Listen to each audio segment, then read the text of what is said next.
नमस्कार, बहुत स्वागत है आपका। आप देख रहे हैं जी मध्य प्रदेश छत्तीसगढ़ में हूं आपके साथ विवेक शुक्ला। बुलेटिन की शुरुआत एक बड़ी खबर से। देवास के कमलापुर के पास नदी के तेज बहाव में एक वैन बह गई और इस हादसे में 2 लोगों की मौत हो गई है और वहीं 2 की तलाश की जा रही है, जबकि एक युवक की जान बचा ली गई है। पानी का तेज बहाव होने के चलते ये हादसा हुआ है। अभी वैन को नदी से निकालने का प्रयास किया जा रहा है। तस्वीरों को आप देखिए, बीच मझधार में ये वैन फंसी हुई है और इस वैन में करीब 5 लोग सवार थे। एक को बचाया गया, 2 के शव भी मिल गए हैं और 2 की तलाश जारी है।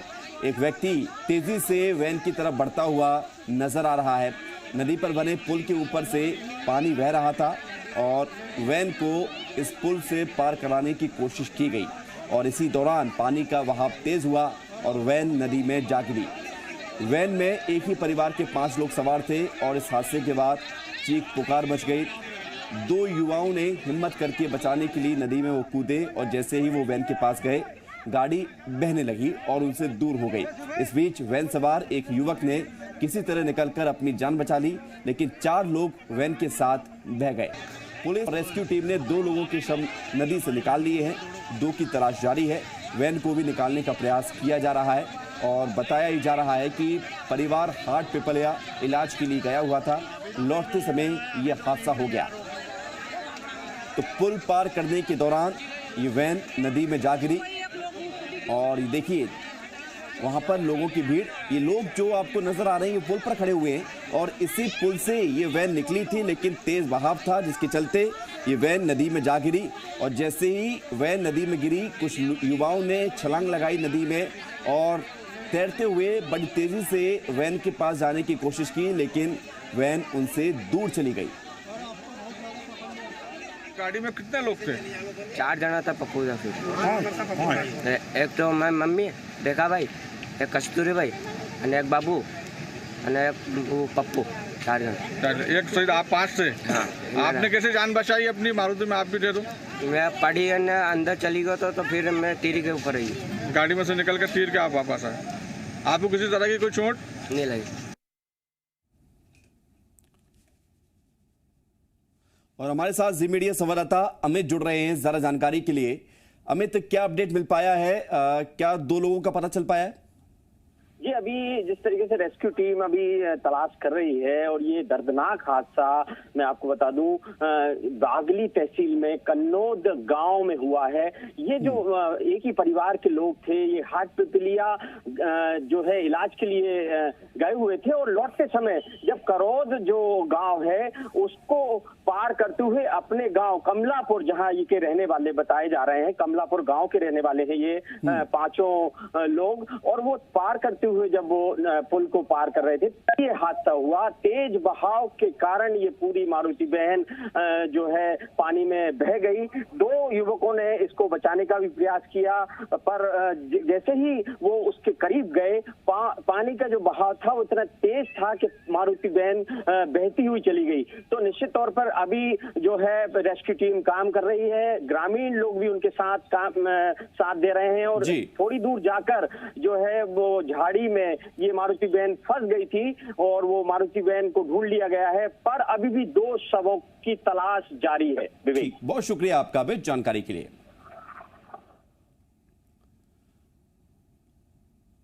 खबर भोपाल से है, जहां प्यारे मियां की पुलिस रिमांड खत्म होने के बाद अब उसे जुडिशियल रिमांड पर भेज दिया गया है।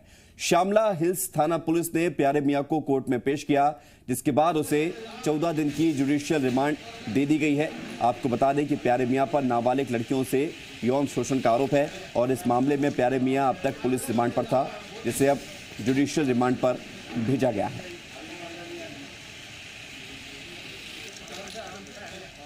तीसरा आवेदन मेडिकल के लिए दिया है कि इनको मेडिकल उचित मेडिकल दिलाया जाए, क्योंकि वो पहले से कार्सिनोमा कैंसर के मरीज हैं, प्रोस्टेट कैंसर और यूरिनरी कैंसर उनको रहा है, तो उनको उचित उपचार दिया जाना बहुत आवश्यक है उनके स्वास्थ्य को और उनके जीवन को देखते हुए। तो उसके लिए हमने आवेदन दिया है। अब माननीय न्यायालय ने स्वास्थ्य वाले हेल्थ के उपचार वाले आवेदन पे आदेश कर दिया है और बाकी आवेदन लंबित रख लिए हैं।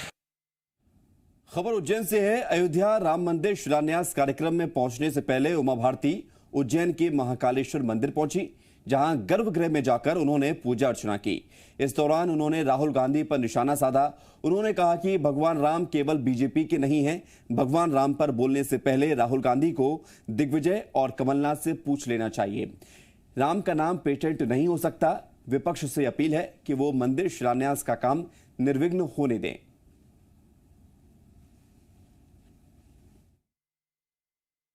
राम के नाम पे किसी का पेटेंट नहीं हो सकता। राम का नाम अयोध्या भाजपा की भगवतियां नहीं है, ये सबकी है, जो भाजपा में है और जो भाजपा में नहीं है। जो भी राम को मानते हो, चाहे वो किसी भी धर्म के हों, किसी भी पार्टी के हों, किसी भी समुदाय के हों, और भारत में नहीं बल्कि विश्व के कहीं के भी निवासी हैं, जो राम के नाम में आस्था रखते हैं, राम को मानते हैं, वो सब अधिकार रखते हैं कि वो इस बारे में अपनी राय दें। बीजेपी की वरिष्ठ नेता उमा भारती अयोध्या में भूमि पूजन कार्यक्रम के दौरान मंदिर स्थल पर नहीं जाएंगी और इसकी जानकारी देते हुए उन्होंने ट्वीट किया है और कहा है कि वो अयोध्या के भूमि पूजन कार्यक्रम में तो आएंगी, लेकिन मंदिर स्थल पर ना जाकर सरयू नदी के तट पर रहेंगी। आज उमा भारती ने 3 ट्वीट किए हैं और लिखा है कि कल जब से मैंने अमित शाह और बीजेपी के नेताओं के कोरोना पॉजिटिव होने की खबर सुनी, तभी से अयोध्या में मंदिर के शिलान्यास में उपस्थित लोगों, खासकर प्रधानमंत्री नरेंद्र मोदी के लिए चिंतित हूं और इसलिए मैंने राम जन्मभूमि न्यास के अधिकारियों को सूचना दी है कि शिलान्यास के कार्यक्रम के मुहूर्त पर मैं अयोध्या में सरयू के तट पर रहूंगी। पीएम मोदी के वापस लौटने के बाद मैं दर्शन करने के लिए मंदिर में जाऊंगी।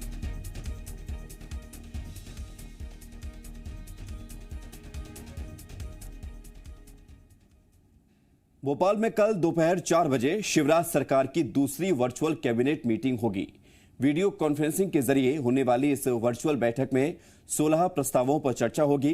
बैठक में सबसे अहम प्रस्ताव लोक सेवा गारंटी अध्यादेश को मंजूरी मिल सकती है और इस अध्यादेश के आने के बाद तय समय पर चिन्हित सरकारी काम न मिलने पर संबंधित अधिकारी और कर्मचारी पर जुर्माना लगाने के प्रावधान के साथ ही आवेदक को तत्काल प्रभाव से सेवा का लाभ मिल जाएगा। इसके साथ ही राजस्व विभाग के ऑनलाइन खसरा संशोधन प्रस्ताव को भी मंजूरी मिल सकती है। इसमें 30 साल पुराने खसरों की जानकारी घर बैठे ऑनलाइन मिल सकेगी। इसके अलावा राजस्व विभाग में गड़बड़ी और अनियमितता करने वाले रिटायर्ड अधिकारी और कर्मचारियों की पेंशन रोकने के 7 प्रस्तावों पर भी चर्चा हो सकती है।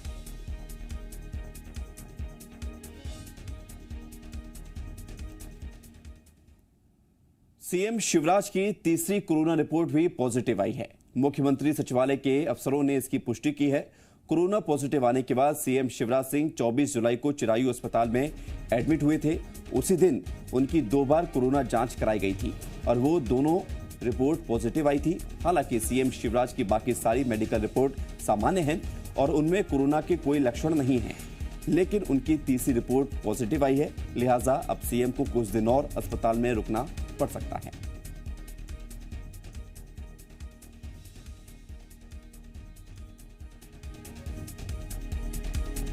माननीय मुख्यमंत्री जी पूर्णतः स्वस्थ हैं, उनके सभी पैरामीटर्स नॉर्मल हैं और वो अस्पताल में बैठकर भी पूरी तरह से सरकार की गतिविधियों का संचालन कर रहे हैं। कोरोना जैसे संकट को लेकर वो पूरे प्रदेश में दिशा निर्देश के माध्यम से इस संकट से उबारने की कोशिश कर रहे हैं और वो जल्द से जल्द अस्पताल से वापस आएंगे। इंदौर में कल से सभी बाजार खुलेंगे, जिसको लेकर सांसद शंकर लालवानी ने जनता से गाइडलाइन का पालन करने की अपील की है। उन्होंने कहा है कि आप सभी ने कठिन लॉकडाउन का पालन किया है और मिलकर कोरोना से लड़ाई लड़ी है। शंकर लालवानी ने लोगों से कहा है कि कोरोना का खतरा बना हुआ है, इसलिए सावधानी बरतें। अभी तक जिला प्रशासन ने राखी तक आदेश निकाला था इंदौर की दुकान खोलने का। आज हमने जिला प्रशासन से कहा है कि जिस प्रकार इंदौर के लोग अनुशासन के साथ, संयम के साथ चल रहे हैं, आगे भी इंदौर के सभी मार्केट खोले जाएं, ये हमने कहा है और संभावना है कि कल से सभी मार्केट खुले रहेंगे। मैं आपसे निवेदन कर रहा हूं कि अभी कोरोना गया नहीं है, इसलिए हम सब उन सावधानियों का ध्यान रखें जो इसके लिए आवश्यक है। भोपाल में लॉकडाउन के बावजूद लोग घरों से बाहर निकल रहे हैं। बेवजह घूम रहे लोगों पर पुलिस सख्ती से पेश आ रही है। प्रशासन ने त्योहार के मौके पर घरों पर रहने की अपील की थी, जो बेअसर दिखाई दे रही है। सड़कों पर वाहनों की भीड़ नजर आ रही है, जिससे कोरोना संक्रमण फैल सकता है। और मौके का जायजा लिया है जी मीडिया संवाददाता संदीप भमरकर ने। रक्षाबंधन का त्योहार है, लॉकडाउन है, छुट्टी का दिन है, लेकिन भोपाल में इसके बावजूद लोग घरों से बाहर निकल रहे हैं। पुलिस ने बैरिकेडिंग लगाकर पूछताछ करने का सिलसिला शुरू किया है, लेकिन लोग है कि मान नहीं रहे। लॉकडाउन का आज आखिरी दिन है, कल से लॉकडाउन खुल जाने वाला है, लेकिन उससे ऐन पहले लोग शायद बेसब्र हैं और चौराहों पर निकल रहे हैं, त्यौहार मनाने के लिए निकल रहे हैं। सोशल डिस्टेंसिंग का इस्तेमाल नहीं है, मास्क भी नहीं लगाया जा रहा है। ये सारी लापरवाहियां एक साथ नजर आती है। बताया ये भी जा रहा है कि लॉकडाउन कल से खुलेगा, तो लोग अगर इस तरह से लॉकडाउन के दौरान इस तरह से लापरवाही कर रहे हैं, तो लॉकडाउन खुलने के बाद क्या हालात होंगे। इन 10 दिनों के दौरान कोरोना संक्रमित मरीजों की संख्या में कमी नहीं आई है, लगातार ये संख्या बढ़ रही है। 200 के आसपास में रोजाना संक्रमित मरीज निकलकर सामने आ रहे हैं। उसके बावजूद लापरवाही का से ये अनुमान लगाया जा सकता है कि अगर लॉकडाउन खुलता है, अनलॉक होता है, तो फिर भी कोरोना संक्रमित मरीजों की संख्या में इजाफा हो सकता है, यानी आने वाला वक्त और भी भयावह हो सकता है। कैमरामैन अतुल जैन के साथ संदीप भमरकर, जी मीडिया, भोपाल। और